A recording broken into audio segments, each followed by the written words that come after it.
Well, now look at this. These are 5 signs that you really don't qualify to get yourself into an investment. Yeah, I know from the time go, I usually talk about investing, but there's some of the people who are watching me on this video right now that you guys do not qualify even to get yourself into the investment. And the worst thing that you can ever do is to go ahead and do something just because people are doing it and you have what we call the fear of missing out. By the way, guess what? Let's go again and check these 5 signs that tells you you're not yet ready to invest. And by the way, these are things that you can actually transform and change them to become a person who is actually worth to invest your cash. By the way, guess what? If you're watching me for the first time, make sure that you like the video and make sure that you subscribe, and also go ahead and comment on the comment section. Now, the point number one, you usually have what we call you are optimistic about investment, but guess what? You are uninformed. I've ever heard of something called, the emotion cycle or something of sort. You find somebody who is somewhere seated and be like, hey, this idea can work, this idea is great, this idea, all those kind of things. You are just optimistic. You feel like it will really work, but you do not have you cannot substantiate what you're talking about. Not until when you start doing the thing, then you tend to realize, wow, I think it needs a lot of time. For example, there was a time someone approached me and told me, hey, guess what, Joseph, I have 100,000. Tell me where I can invest and get a return of 20,000 a month. I want you to listen to me. Where can I invest my 100,000 Kenyan shillings where I can be able to get a return of 20,000? You see, you're optimistic about investing, but you are informed. See, when you talk about investment, they usually have low risk, and guess what? They have low returns. And there is no way you can take your 100,000, put it, let's say, in a treasury bills, bond, money market fund, SACCO, whatever. You cannot get a return of 20,000 per month, because if you get a return of 20,000, it means that that thing is growing at a rate of 20% per month, and if you have to multiply that by a year, I'm telling you, that is not advisable. And then when you tell somebody, no, when you invest 100,000 anywhere in an investment that is giving you an average return of 13%, that is 13,000 at the end of the year. And they are shocked. They're like, no, I wanted no. But when you listen to them, they're actually optimistic about investing, but they do not understand what investment means and the difference between that from a business. Someone will tell me, hey, I cannot invest my 100,000 and get 13,000 at the end of the year. I would rather go there and start a business. And then you tell them, I wasn't talking about business. I was talking about investment. If I start talking about business, we can talk about those huge numbers. But of course, be informed that there are high risks. So it is good when you understand what you're getting yourself into. All right. So it is good to understand. The first point is that yes, you're optimistic, but are you understand? Do you have the knowledge of what you're getting yourself into? Let's go to point number two. You have no savings. By the way, I know this sounds like it's obvious. Yeah, it's true. It's obvious. If you do not have the savings, then you do not qualify to invest. And this is what people tell me. Hey, Joseph, I want to invest. And this is what people ask me. How can I actually go ahead and invest? And you do not have any savings? Because it's like asking me, Joseph, how can I get a kid of my own without me getting pregnant? Where I know you talk about the IVF and what have you, but the reality is there must be a fusion of I don't want to go to the biological thing and biology, but the point remains to be, you must first start with savings. In the video I made, I told you, hey, if you are poor, okay, focus on savings, accumulate, store the money, accumulate that chunk of money, okay? You call it saving, however you call it, just have the money so that at least you can move to the next level of investing it, okay? And now, when you talk about you want to invest, you do not have the money, you do not have any working budget that helps you to manage your cash and all those kind of things, then by default, you cannot even qualify to go ahead and invest. So it is good when you understand the nitty-gritties that for me to get into an investment, I must have the savings first. So you must have the cash for you to get yourself into the savings. Now, the point number three, poor management skills. And allow me to spend a little bit of time in this category. See, if you have poor management, at this particular point, I am telling you, you should focus on working on yourself more than working or focusing on investing your cash. And most of the people tend to think like, hey, if I'm earning less money, then I'm going to start investing or I'm going to start savings when I actually earn more. Let me tell you one secret. If you cannot manage 1,000 bob or $1,000 or 1,000 shillings or something of sort, you cannot manage to manage 100,000. So what you're supposed to understand is that develop the skills of the management all the way when you hit the minimum, so that when you get quite of a good chunk of cash, you can be able to handle that amount of money. See, what you're supposed to understand when it comes about the savings or other management, it is not applicable only on time, or but also, or rather on finances, but also on time. And I told you one thing: if you can't keep time, you can't keep money, and you can't keep secret, or definitely you cannot be wealthy. That's for sure. You must be an individual who takes care of time. Do you usually feel that pinch, that hard, that pain when someone misuses your time, whether it's 5 minutes, 10 minutes, or 15 minutes? You feel like you feel like you have been wasted. That's a reality. That's what you're supposed to understand. So when it comes to investing, you must be a good manager. And remember one thing: even God stops growth where there is no management. You have to learn the skills of management. You have to understand, hey, I have to do this for the sake of this to happen, and such kind of a thing. So first of all, start by managing your cash. You don't even have a working budget, and you're gonna get yourself into a business. Remember one thing: when you mix up all the funds in a business, you don't even know how much you pay yourself. You don't even know how much you survive on. You don't know what are overheads. You don't even know what are the current expenditures. You don't even know how much business makes in terms of the gross revenue, the net revenue, and how much you pay for your workers, and all those kind of things. And then you get into it just on the basis of, hey, people say if you get into the business, you get into an investment, you're gonna grow wealth. It is true, but that is also accompanied with what we call the consistency, the sacrifice, and discipline. And on top of that, you must be an individual who knows how to manage your finances and your time. So if you qualify to manage all these kind of things, then by default, you are good to get yourself into a business.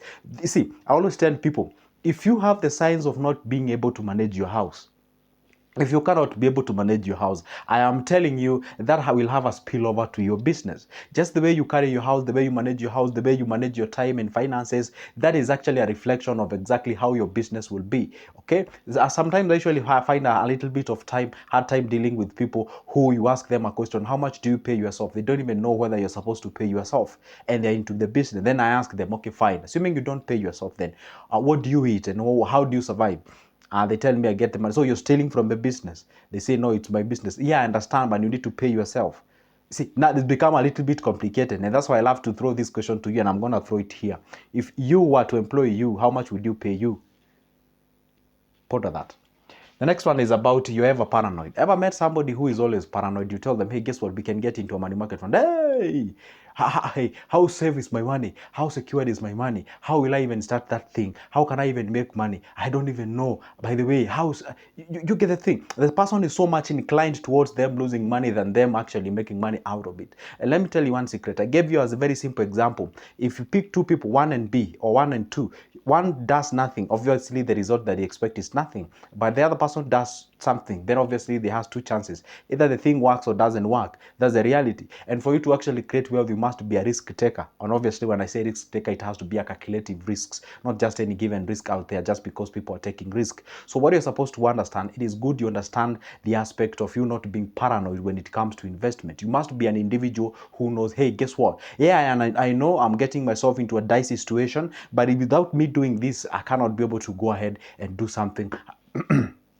at the end of the day. So it is good when you understand these nitty-gritties about you not if you meet somebody who is paranoid about investment, you try to sell them a very lucrative idea. You tell them, we can do this. Okay, you love businesses, fine, we can do this. Okay, fine, let's import, let's start this business, let's invest here. But the person is always giving you reasons why we should not start, why we should wait. And for example, when you realize that the shares are going down, they're telling you it's not the best time to buy. Shares are going down, we're gonna lose our money, and all those kind of things. And by the way, this is not about stereotype, but I usually have a very hard time dealing with teachers and engineers. These are the people, if you want to get them into an entrepreneur or business or something, they are very, very hard people to deal with. I don't know whether I had a bad experience with these two guys, but anyway, it is what it is. But I remember there was a teacher whom and I love giving these examples. I bet you have ever heard of me talking about, and I'm going to repeat it again. I had an example of a teacher whom he wanted to start a business with, and I'm telling you the kind of assignment he was given by that teacher to do where I want to start a business and all those nitty-gritties. I actually threw the time and I said, hey, I'm gonna do the thing by myself. I don't want to need any company. I don't want to need any group and partnership and what have you, because you can actually get somebody who vibrates negative energy at all the time. Especially for my case, if I realize you're this kind of an individual, the moment I show you an opportunity, you always spot out the weaknesses. You always spot out how it can't work. Sometimes I just love working with somebody who is quote unquote like crazy. I tell them an idea, they say, yes, we can do it. Let's go ahead and do the thing. Let's go ahead and do the thing. That craziness, that curiosity is what actually helps you to win at the end of the day. That is exactly what you're supposed. And I always tell to give this example. Those people whom you find that they have a very big businesses, if you ask them how they started, they will tell you they weren't even sure. All what they had is the zeal, the motivation, and the belief and faith towards their businesses, the entrepreneurs, and the investments. That is exactly how you grow. How about we go to the last point? The last point is that you are ever in on haste, especially young people. I'm glad that there's quite of, as you age, you tend to realize you become a little bit patient, you tend to leverage on time and all those kind of things. But when you're dealing with young guys, these are the guys who tells you like, hey, guess what? Hey, I want to invest. This has to be now. I want to grow. I want to do. I remember there was a client who called me, a very young guy at 20, told me, hey, Joseph, I have 20,000 with me. How can I make a million at the end of the year? And I was, oh my goodness, if I had that an idea, that's exactly what I would be doing. I would stop even making videos. I mean, if I can be able to do something by 20,000 and relax, it makes me a million. Then I can even put my 100,000, makes me a couple of millions. You see, it doesn't work that way. If you operate on the on this basis of you're in haste, you're on a hurry, you want to make money as fast as you can. See, at that particular point, you're actually violating the principles of investment. And that is exactly where you got yourself into a losing end. You either lose your money because the moment you try to, what do we call, fasten the process, at that particular point you tend to get some of the things wrong, and that particular point is when you actually do not even grow with the business, you don't even grow with the investment, you don't even understand the principles of. So you have ever seen an individual who grows with the investment, grows with the business? That is what you're supposed to understand. So if you're always on haste, you feel like, hey, you have to invest now, and the moment, I've ever had somebody, sometimes I had some guys who calls me and telling me, Joseph, give me an investment, it has to pay me daily, it has to pay me weekly. And I tell them, with all the investment that we have, we only have one that pays monthly. And then you tell them the investment, the types of the returns and all those kind of things. And the moment you listen to them, you realize they were coming to this place again. That can borrow from the second point that you, or rather the first point, that you are actually optimistic, but you are informed in terms of how long this will take for you to accumulate this amount of money. And sometimes I usually love, not even sometimes, I always love when someone calls me and tells me, hey, guess what, Joseph, I'm looking forward into having a return of 100,000 at the end of the month, but I have 10 years from today. What exactly can I do? See, that person also actually makes it easier for you, because you know you have the time, you have the target, and these guys are a bit real. They know, hey, it will take a little bit of time for me to accumulate that. That's for sure. If someone wants to have a return of at least 100,000 at the end of the month from an investment, you need at least an investment of ups of 9 million to 10 million to 11 million around that particular point. But you just have somebody who here is telling you, you know, bring your 20,000, invest here, in 2 months time, we're gonna triple your money. I don't know, you get what? At that particular point, you're actually gonna fall into the hands of the scammers if you are the haste. At that particular point, if you know you're not patient when it comes to investment, you brother just take a hold back. First of all, work on yourself, on how you perceive the investments and all those kind of that, so that at least you can be able to do something as far as the investments are concerned and perception on investments are concerned. Guess what? That marks the end of my video. But guess what? It is not the end of me posting a video each and every time. You can go ahead and like that video. Make sure that you subscribe. Put your comment down below. Tell me where you're watching from. And I'm so glad that you always stand back here, come and watch my videos. And if you're watching me for the first time, this is Good Joseph speaking. This is what I do each and every time. You know, it's about finances, and I believe that should be a cup of your coffee. If it is, then go ahead and make sure that you turn all the notification bells to be notified whenever I upload a new good video. And if you'd like to have a conversation with me, reach me at a personal level, my number is always on the description of this specific video. You can grab that, shoot me an email, or you can call me. We can do business and we can talk. For now, it's a goodbye and see you in the next one.